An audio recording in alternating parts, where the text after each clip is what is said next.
This episode is made possible by Awin. Unlock unlimited marketing opportunities that reach consumers everywhere using Awin's affiliate partnerships platform. Choose which partners best match your marketing objectives, control your costs by defining how you pay, and customize your affiliate marketing program using Awin's tech to mirror your unique goals, whatever they may be. Visit awin.com/emarketer to learn more and get started today. It is underneath the hood. It enables advertisers to set up their advertising campaigns, make their placements smarter, and also there are creative aspects to it as well. But it's really about the engine, the underlying engine. And I think that's where Meta stands out when it comes to AI.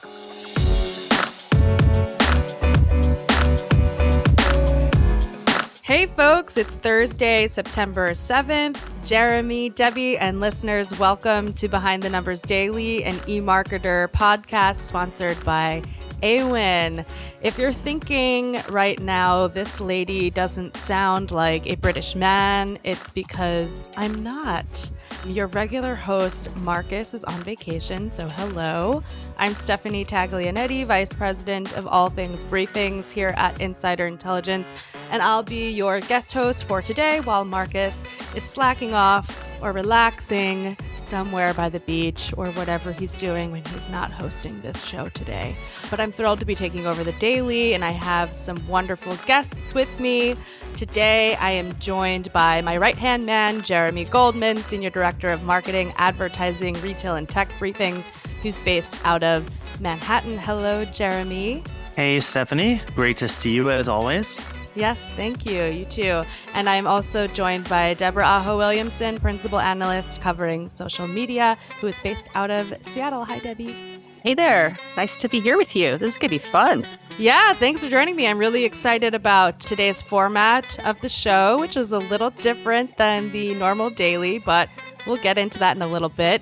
And before we do dive into today's topic, as always, we will start with a random fact brought to you today by me going into Google search and typing random fact of the day. So first, before I give you this fact, I would like to ask Jeremy and Debbie a question. So Jeremy, what color eyes do you have?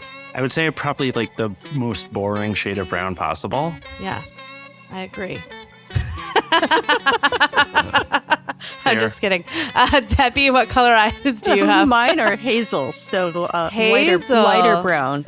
Okay, yes. And do you skew more brown than like green? I know Yes. That can go either way. All right, Definitely cool. more brown. Today's fact of the day is that green is the rarest eye color in the world. Brown is the most common eye color. It's estimated that 70 to 80% of the world's population have brown eyes. People with brown eyes are less likely to develop eye cancer, macular degeneration, and diabetic retinopathy than those with lighter color eyes, which I have. Mine are blue, by the way. But people with brown eyes are more at risk of cataracts as they get older. Sorry, Jeremy, that's a risk for you, but you did sidestep some worse ones, I would say. The second most popular eye color, which I possess again, is blue. Estimates suggest that 8 to 10% of people across the world have blue eyes, while another 5% have hazel, just like Debbie, and only 2% of the world's population is estimated to have green eyes. Some famous green-eyed people of the world include Scarlett Johansson, Mila Kunis, and my celebrity crush, Paul Rudd. So thank you for listening to some random stats about eyes. And I do have a joke to tee up our next segment. It is very apropos. So, Jeremy, Debbie, what did the optometrist tell the judge when he was in court? Oh, it's a pun. Oh my God, it's got to be a pun. It always is. I'll sue you. Iris my case. Iris my case. Yes. Iris my case. Very cringy. Is the optometrist practicing law in this situation? You know what? If you want to pick apart my joke, I will be extra critical of your answers in this game that we have coming up next in today's real topic. It's going to be a battle royale here as Jeremy and Debbie go head to head, telling us who is winning, TikTok or Meta.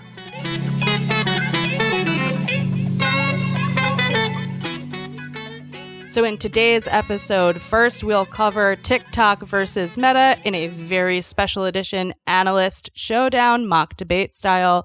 And I'll first tell you how this is going to work because it is a bit different from the normal daily format.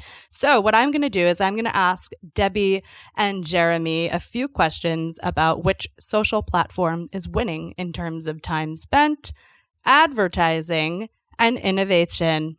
Debbie will be arguing for Meta and Jeremy will be arguing for TikTok. So now I want to say, of course, any arguments made today by the analysts may not express Debbie and Jeremy's actual opinions, but they are going to do their best to argue on behalf of the social platform they represent.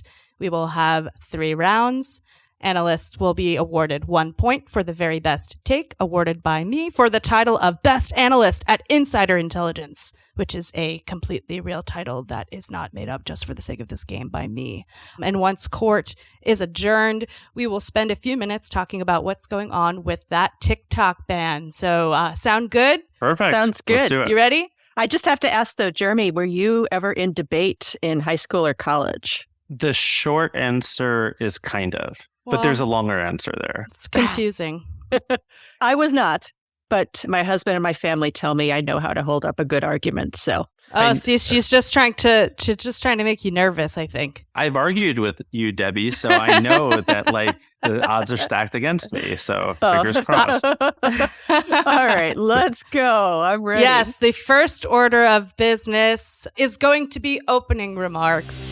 First off, Jeremy, why is TikTok a bigger threat to Meta? The mic is yours. Well, let's see. In short, it is growing faster in a lot of different ways. It is innovating faster, both at a consumer level and for advertisers.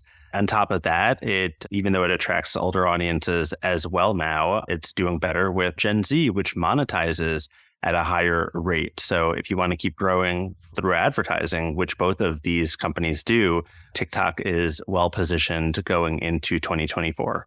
All right. And Debbie, opening remark, why is Meta a bigger threat to TikTok? Yeah, well, Meta has the crown when it comes to brains and brawn. Massive amount of brain power there, coming up with all sorts of new features and products for the platform. When it comes to brawn, there are more Facebook users, more than double the number of Facebook users as there are TikTok users in the world. And even if you were to combine TikTok and Douyin, there are still more Facebook users. And the last thing I would say is that people think about TikTok as the David to maybe Meta's Goliath, but this is really a Goliath versus Goliath story. We've got TikTok and Douyin with about $34 billion in ad revenue compared to about 4 times that for Meta. But Douyin wins out when it comes to e-commerce. We estimate $335 billion in retail e-commerce will go through Douyin compared to just $69 billion for all of U.S. social commerce. So still, we've got one on the advertising side, the other one on the commerce side. These are both Goliaths, and I am really looking forward to debating this with Jeremy. All right. Sounds like you both came to play. Well, let's see who's right as we dig in a bit more in the first round of our analyst showdown. All right. Round 1's going to start right now. According to our most recent forecasts, Insider Intelligence estimates among the entire U.S. population, people are spending an hour and 23 minutes each day on social media networks. We estimate that Facebook is getting 20 of those daily minutes, Instagram 15, and TikTok is getting 17 minutes. So I know there's a bit of nuance to time spent on platforms based on whether people are regular users or not, but let's dig in here. Jeremy, what's getting people to spend time on TikTok and who's winning here when it comes to having a better user experience? Why is TikTok winning? I mean, just simply based off of the fact that it is, Debbie's completely right, Goliath versus Goliath. But when you look at the average time spent per day with TikTok, you still have in the US growth of almost 10% this year, 7.5%. Next year, so it's actually pretty, like I say, the proof is in the pudding. People are spending time where they want to spend time. And ultimately, when I look at the data about who's better at creating a bit more of a super app interface where everything is all integrated, I would actually say that TikTok is doing a bit of a better job in that regard in terms of having an end-to-end user experience. Meta is evidenced by the fact that you were talking about Meta, but it's obviously multiple platforms between Facebook, Instagram, now Threads, obviously WhatsApp. And, it's a company that's basically pushing people from platform to platform, which is a bit more of a fragmented experience and could actually leave some users with a bit of a decision paralysis. Where do I actually spend my time? Maybe it's not additive to what they're doing, the fact that they're creating all these different experiences. Debbie, why is Jeremy completely wrong about this? And why is Meta actually winning when it comes to user experience right now? Well, okay, so maybe I'm going to diminish my case here by saying Jeremy's not completely wrong. He is not totally wrong in this. There is a lot of truth to what Jeremy said. But I think where I would defend Meta is in the fact that, yes, you can combine the time spent on platforms and it still adds up to double the amount of time spent on TikTok. So there's that. And the other thing I would say is that even though time spent on Facebook is going down slightly, time on Instagram is still rising. And even if you look out to 2025, which is the end of our forecast period, Meta will still have the lead with 35 combined minutes on Facebook and Instagram per day to TikTok's 19. I really wish we had time for a rebuttal, but if we do, you're the judge. We will see how we pace and if we're getting close with the scores and if we need a rebuttal. But for now, Fair. I'm convinced. Since Jeremy is not completely wrong, I do think that TikTok has the better user experience. I'm going to give that round to Jeremy. +1 points for Jeremy. And we're not anywhere near over. It's anybody's game at this point as we move into round 2. All right, here we go. According to senior newsletter analyst Sarah Lebo, our latest forecast says that U.S. social network ad spending will grow at its slowest pace since we began tracking it at just 3.4%, reaching $68.45 billion. But there will be a spike in growth next year of about 9.7% when overall U.S. social network ad spending will hit just over $75 billion. So let's see, Debbie, when it comes to getting a slice of that $75 billion pie, why is Meta performing better at meeting advertisers' needs?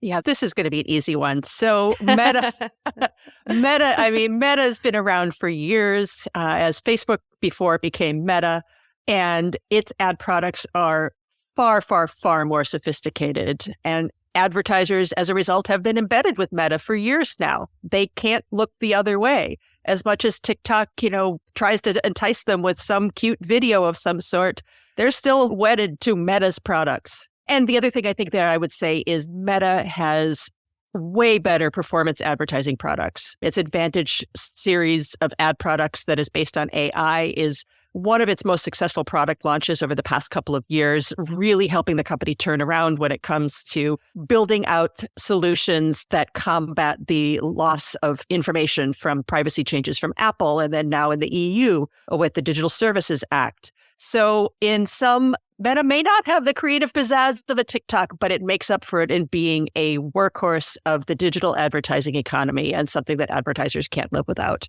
Jeremy, is Debbie right here, or is TikTok actually doing a better job of meeting advertisers' needs? So I would say that Debbie is wrong for a lot of reasons, but pertaining to advertising. The reason why I would say that Debbie is wrong, sadly, I want her to be right. I really do. The thing is that we happen to have data on this in terms of what the average ad CPM is on TikTok versus Meta, and I think that Debbie is right in the sense that Meta has done a good job recently fixing things that were broken that led to its ad business having a really challenging year, pretty much its most challenged year in 2022. But basically saying we fixed stuff, and that's how we're good to advertisers, I don't think is necessarily enough, especially when you look at how TikTok has innovated over the last year. Now it's allowing people to essentially advertise against search results, which is going to be a major business for them, which admittedly some other platforms have had for a while, but they are playing catch up because they are a bit more nascent of a platform. They also launched their ad transparency library recently.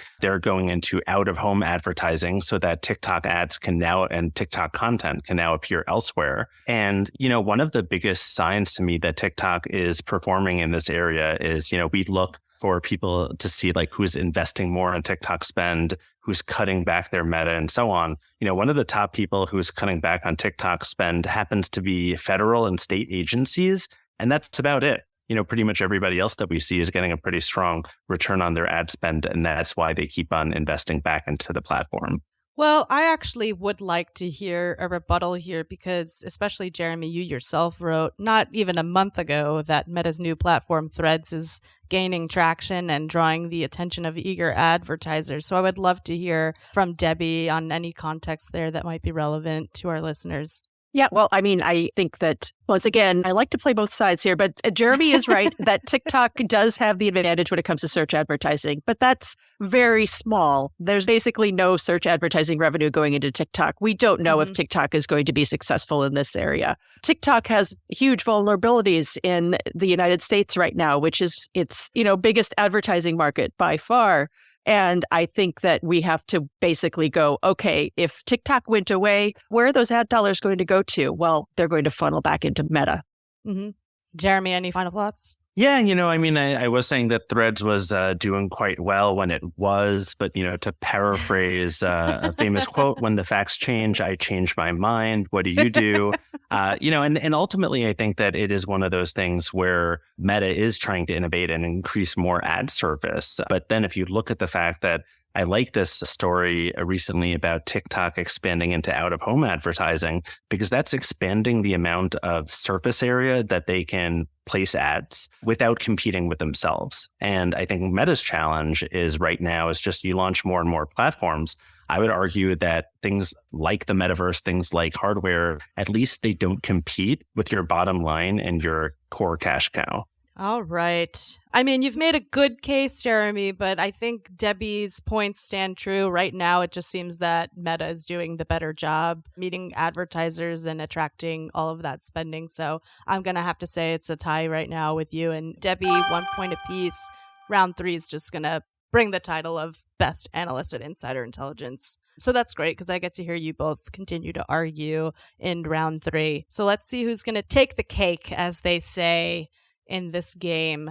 Round 3 for the W, for all the victory points, for the pwn, which was a thing for a while. Remember that? For all the cookies, title of Best Analyst. In a completely objective, fair, and measured game, of course. Here we go. Round 3. At the end of August, Danny Konstantinovich, who is an analyst on my team covering marketing and advertising, he wrote that Meta is reportedly offering advertisers anywhere from $40,000 to $200,000 in advertising credit to entice them to return to its platform. Hefty advertising credits and a bevy of AI-powered features have fueled strong spending on Meta's platforms. So, Jeremy, let's hear from you. Why does TikTok actually have the innovation edge when it comes to progress with AI?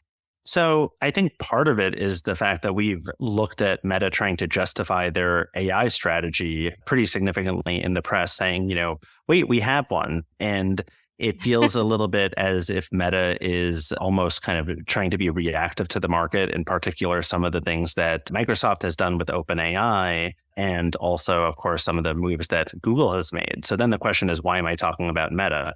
The answer is that TikTok actually feels a lot more confident in its strategy, that it doesn't have to articulate it as much to the market. It is a bit of a benefit of the fact that it's not, a public company in the way that Meta is. But if you look at all of the features that TikTok has been dropping over the last few months that are tied to AI, consumer facing things that can be actually beneficial, everything from AI captioning to generative AI avatars to allowing creators to label AI generated content in a way that's more easily decipherable, to the average viewer. All of these things are things that improve the user experience. They're working on advertiser facing AI, some of which they've launched that allow people to roll ads out, more quickly to the market with just like a few clicks. They have, an AI generated script manager. I could go on and on, but the key thing is that A, TikTok feels more confident in their strategy, and B, there's essentially some newness that's being dropped, seemingly on a weekly basis. Debbie, why is Meta actually the one who's winning here in terms of innovation? Meta's got the solutions for businesses. I mean, I think what Jeremy's been talking about is a lot of creative type things, make your ads look better, feel better, sound better, make it easier to identify whether something has used generative AI. But we don't really know how much consumers really want to engage with generative AI. OpenAI as a platform has seen a huge drop in usage of ChatGPT over the past several months. And I just saw another piece of research from Pew that said that maybe only about a quarter of people who are familiar with generative AI actually are using it. So Meta, on the other hand, is leaning much more heavily into AI solutions that can actually support the way businesses do their advertising and make their advertising perform better. They have invested in predictive behavior analysis, something called Meta Lattice, which is an architecture that allows knowledge to be shared across Meta's surfaces like feed, story, and reels, and understand ad performance so that you can then make sure your objectives across all the platforms that you are advertising on make sense and roll up to better results. In addition, Meta has the Advantage Plus series of ad products, which I've already referenced. And Advantage Plus, like I mentioned, one of the fastest growing ad products in the company's history. And it is underneath the hood. It enables advertisers to set up their advertising campaigns, make their placements smarter, and also there are creative aspects to it as well. But it's really about the engine, the underlying engine. And I think that's where Meta stands out when it comes to AI. Rebuttal? Maybe? I would love to hear some rebuttal happen from both of you. Well, one of the things that Debbie, I would say like the Advantage Plus, again, just for those listeners who have heard on the show before, a lot of Advantage Plus was essentially righting the ship from some of the ATT related Apple challenges that Meta had in 2022. And I think they did an admirable job in that regard. But, I go back to the fact that Meta has to articulate its strategy a little bit more to the market, which is almost an inherent unfair disadvantage that Meta has here. But it remains a disadvantage. The fact that they actually have to put a little bit more of their cards on the table. I don't know how you argue against that. It forces them to innovate, sure, but also your competitors know in what steps you're taking to some degree. And again, the personalized algorithm that powers TikTok, that is the thing that made TikTok a huge player. And, Debbie's right that I was focused on a lot of consumer facing types of AI and enhancements to the user interface, because that's the thing that keeps people showing up in the platform, particularly younger people. That's who advertisers want to reach. So if you keep investing in the user experience through AI or through whatever, it doesn't really matter what it is. I think Debbie's completely right. It's about having a better user experience. And if AI can do it, then the consumer's typically happy with it. Final thoughts, Debbie.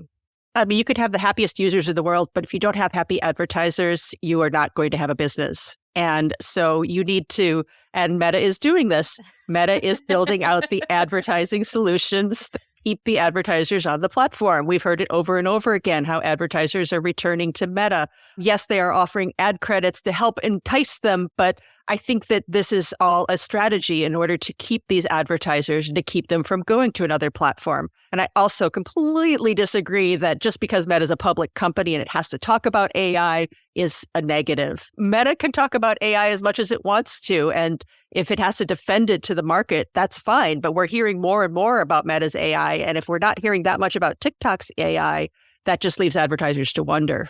I think Debbie doubling down on the business case gave her the W at the end of the day and title of best analyst at Insider Intelligence. But that makes you the second best analyst at Insider Intelligence, so that's not terrible. I'll take it. All right. Congratulations to Debbie for winning our analyst showdown. And now that Debbie has convinced us that Meta is overall the best platform, let's talk a little bit about the TikTok ban that's going on, because I think it would be strange to not remark on that in this TikTok versus Meta showdown. So Jeremy, just a few weeks ago, you wrote that nearly half of American adults support a ban on TikTok on account of its ties to China, according to new Reuters and Ipsos study. So what's the latest here? What's your take on all of this, Debbie and Jeremy? It's a really interesting thing because when you talk about TikTok ban, then my first question is which ban? Because there are so many different ones. at this point, at the local level, regional level, state level, obviously federal, in terms of on federal devices, there are a lot of essentially like partial bans, right? But if you think about it right now, part of the issue is that is there going to be is there the appetite for having a nationwide outright federal ban on TikTok in the US? And I think that, you've seen essentially now almost like 6 months of people talking about it. And it's very difficult when you see that a lot of people, particularly young people, do not want to see it banned. And there are a lot of people who would also be okay with it being banned. Is this the hill that any particular politician wants to die on? The calculus is just not quite there. If it was like a 70-30 issue or 75-25, I think it would be a little bit more clear and you would see more movement with this. But it's not really that clear to me that something actually does wind up happening at the end of the day. Mm-hmm. And of course, ByteDance, TikTok's parent, has said that they're continually trying to articulate their partnership with Oracle in order to shield U.S. users' data from Beijing. So that's an open question if those arguments wind up being compelling at some point. And I know you mentioned a nationwide ban. I think there's been like state by state movement on that. And like that's just sort of, in my opinion, setting any platform up for failure if there's not nationwide legislation. What are your thoughts on Montana? I think was the last I heard about banning TikTok. Right. And Montana, I think, is going to impact over 17 people. So I love Montana. Sorry, just not a lot of people there. I mean, why would you be on social media when you're in like one of the most gorgeous places in the United States? I get it. And totally true. Like, Jeremy, Montana is not an important state when it comes to, how many people use TikTok. And let's just be straight here. I do not want to see TikTok banned. And partially because I believe, again, going back to what we said at the beginning of this is a Goliath versus Goliath battle. Mm-hmm. And I love watching and researching these Goliath versus Goliath battles. And I don't want to see TikTok going away because I think that keeps Meta on its toes in many, many ways. And that also creates and TikTok is just an absolutely wonderful creative engine, not to mention all the things that TikTok's doing in social commerce, which I know we haven't talked about. So I do think there are some, underlying things that need to get resolved. I think the situation with Oracle, which I believe was just written about in a publication this week, there's some tension definitely between ByteDance and Oracle and TikTok in terms of that relationship. I think we're definitely going to also see, now that it's getting into the fall, more news. It's been pretty quiet over the summer, and I think we're definitely going to see more news on this. The move to ban TikTok definitely hasn't died. I just hope that it doesn't actually get banned because I think TikTok is a very valuable player in the business infrastructure here. Thank you, Debbie, and congrats again for your big W today. By the way, I think you had a report come out just a few short weeks ago for any of our listeners. U.S. Time Spent with Social Media 2023 released just a few weeks ago. Debbie's report, check that out for a deeper dive on some of the topics we've discussed today on the show. But unfortunately, we're coming to the end here. If there's anything, analysts, that you'd want our listeners to remember about what we discussed today, what would that be? Well, clearly, they need to know that I'm the most important analyst at Insider Intelligence. I mean, what else is there to say? That's it. You can't really say much else when you have that sort of title. I would just say that I would encourage everybody to read Debbie's writing. It is fantastic. And also that Debbie was wrong today on this episode. And I guess if you have time, you can check out some of Jeremy's writing too. But that's all we have time for. So thank you to Debbie. Thank you. This was fun. And thank you to Jeremy. Pleasure as always. Thanks to Victoria, who edits the show, James, who copy edits it, Stuart, who runs the team, and thanks to everyone for listening in. We will see you tomorrow for the Behind the Numbers Weekly Listen, an eMarketer podcast sponsored by Awin. Thank you, everyone. Jeremy, you have very good arguments. You kept me on my toes. I like that. When you argue with Debbie is like out for blood. She becomes like a different person. Especially on that last one. I'm like, I'm not going to win this now.